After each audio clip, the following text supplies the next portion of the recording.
대구 시민 여러분, 박근혜입니다. 힘들 때마다 저의 정치적 고향이자 마음의 고향인 달성으로 돌아갈 날을 생각하며 견뎌냈습니다. 제가 달성에 오면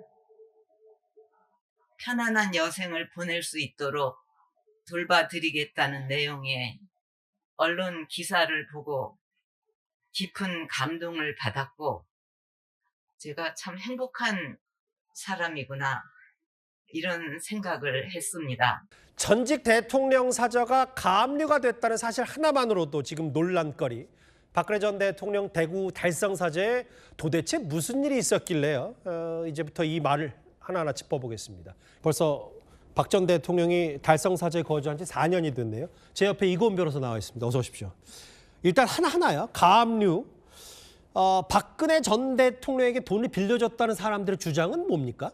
일단은 이 가로세로 연구소의 김세희 씨 측의 주장 내용을 좀 정리해 보면, 예. 이 박 전 대통령이 2021년 12월에 특별 사면 후에 2022년 1월에 이 거주할 거처, 그러니까 이 대구 달성군에 있는 단독주택을 매입을 했는데, 이 예. 매입 과정을 도와줬던 것이 바로 유영아 의원이라는 겁니다. 네. 근데 유 의원이 돈이 부족해서 예. 이 가세연과 또 김세희 씨 측 등에 25억 원의 이 사저 매입 대금을 빌려줬는데, 예.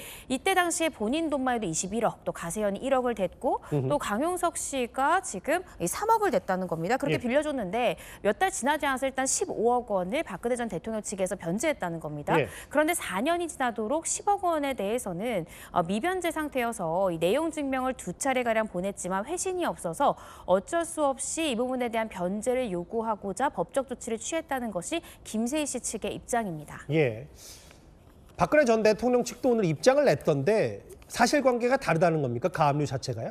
지금 이 가압류 관련해서는 미변제 대금, 그러니까 갚아야 될 돈이 10억이다라는 부분에 대해서는 충분히 법적 다툼의 소지가 있는 부분이다라는 것이 이 박 전 대통령 측의 입장입니다. 잠깐만요. 저게 왜 법적 다툼이 있다고 박 전 대통령 측은 주장하는 거예요? 네, 지금 실제로 옥중에 이 박근혜 전 대통령이 있었을 때 옥중 서신 등을 엮어서 그 무렵에 책을 출간한 바가 있습니다. 예. 근데 그때 당시에 김세희 씨가 이야기했던 것이 인세 수익에 대해서 모두 박 전 대통령이 주겠다. 아하. 한 10억 정도는 인세 몫으로 우리가 이익금을 보장해 주겠다라고 약속했다는 겁니다. 예. 그렇다라고 친다면 25억을 빌렸는데 이 10억 부분에 대해서는 이미 약속된 금원이고, 그걸 빼고는 15억이 남았는데 15억은 이미 다 갚았으니 아하. 사실상 변제할 금액이 없는 것이 아니냐라는 것이고요. 예. 설사 그러한 구두 약속이 없었다 치더라도 인세 이익금에 대해서는 모두 박 전 대통령에게 주기로 약속했었고, 지금까지 알고 있는 인세 이익만 하더라도 7억 원 이상이 되기 때문에 예. 7억을 빼면 3억밖에 갚을 돈이 없는 것이 아니냐.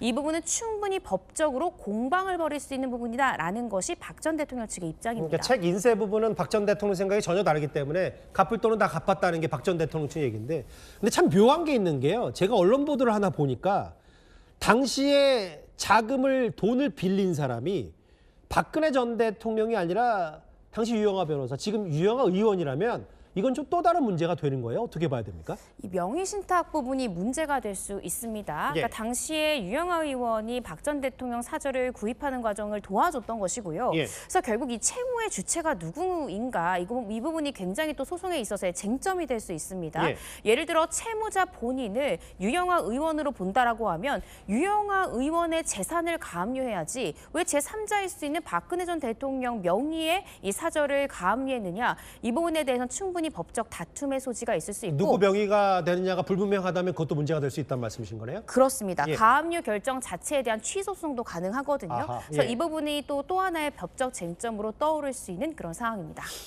어떻게 보세요? 저게 지금 양측의 얘기는 다르고, 물론 뭐 인세 부분에 대해서는 뭐 서신도 보내서 뭐 각자가 증거가 있다고 하겠지만, 혹시 박 전 대통령 대구 사저가 진짜 가압류돼서 넘어갈 수도 있는 거예요?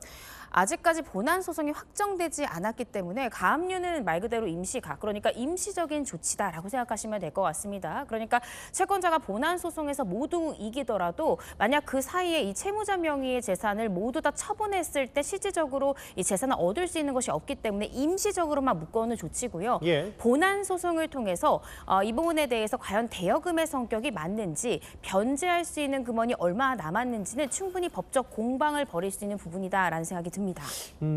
아직까지는 본안 소송까지는 남았고 법적 다툼이 있을 거다. 지금 아직은 가압류 상태니까.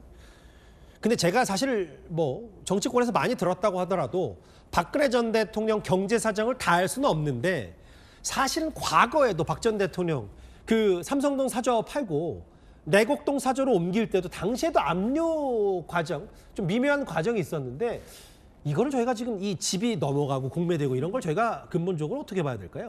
사실 박근혜 전 대통령이 이른바 국정농단 사건으로 벌금 및 추징 액수가 210억 원이 넘는 금액을 선고를 받았습니다. 예. 그러면서 말씀 주신 대로 서울 내곡동에 있는 사저는 박 전 대통령이 한 번도 거주하지도 않은 집인데 그대로 맞아요. 공매 처분이 됐다는 거죠. 예. 이 추징금 액수, 벌금 액수를 제대로 변제하지 못하자 국가에서 강제 집행을 한 것인데요.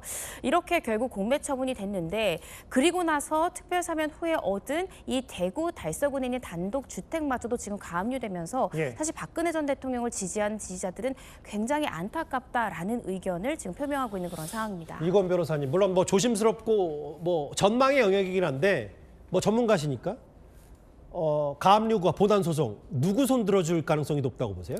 실질적으로 미변제 대금이 어느 정도 남았다고 봐야 되느냐 굉장히 중요할 것 같고요. 예. 또 지금 책 관련해서 여러 가지 공방들도 있는 것이고 과연 구두 약속의 효력이 어디까지인가 이런 것 등등이 있겠지만 예. 이 부분에 대해서는 증거관계를 조금 더 살펴봐야 되지 않을까라는 그러니까 안 생각이 갚은 듭니다. 돈이라든지 혹은 네. 이 구두지만 실제로 문서가 얼마나 책 인쇄 부분의 공방 숫자가 어떻게 명확하게 증빙이 되는지 이 부분 좀 따져봐야 되니까 아직은 좀 섣부르게 예단하기 어렵군요. 네, 그렇습니다. 알겠습니다. 전직 대통령 사저의 가압류 논란 이고은 변호사와 하나하나 풀어봤습니다. 잘 들었습니다.